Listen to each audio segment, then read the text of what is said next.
Generac Power Washer. Specifically, this is a model 01439-0. And the pump's just got a low pressure, it's not building any pressure, so we're going to kind of see what's going on with it. Pump's right down here on the bottom. Motor runs just fine. So you got 3 bolts to take the pump off, and we'll kind of go from there and see what we can find out.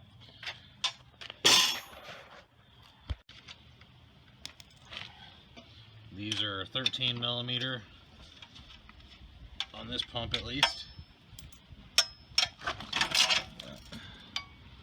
One more down here.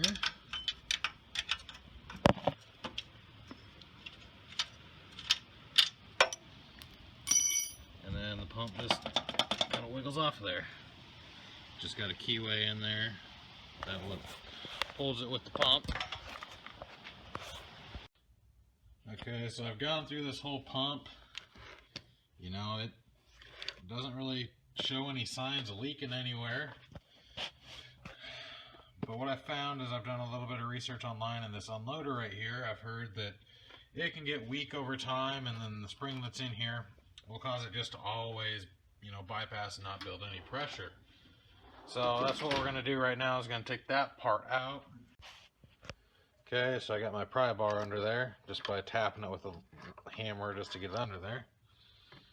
So now you got this retainer thing in, and now just put your pry bar or screwdriver behind this and slowly wedge it out. And that's what it looks like. And as you can see, it is stuck. It doesn't. This should move. This end piece here should move, and it's not. So it's stuck in place.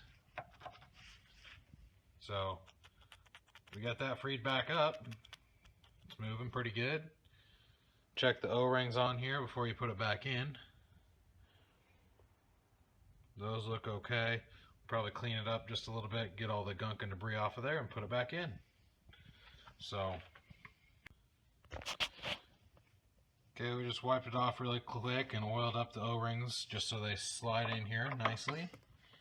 So you just want to hit it in there a little bit. And then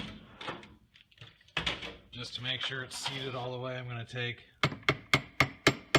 hammer and just tap on the end of it. You don't have to hit it hard. You don't want to mess up the threads. And then put the retainer clip back in there. Again, just tap that in until it's all the way in, and then we can put it back on the pump. Put it all back together and see if it works. See if we actually have high pressure now. So to put it on the motor, you just got to line up the keyway there, and then hit those 3 bolts there and tighten them down, and then we'll start it up and see if it works. Okay, so we've got the pump back on there. We got the water turned on. Leaking a little bit out of there, but that's okay. So we'll fire it up and we'll see if it works.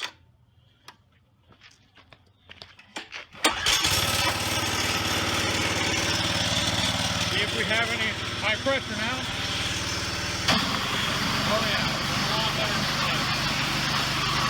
So that seems to be the fix, is just that discharge spring assembly. It can stuck open or stuck closed, whatever you want to call it.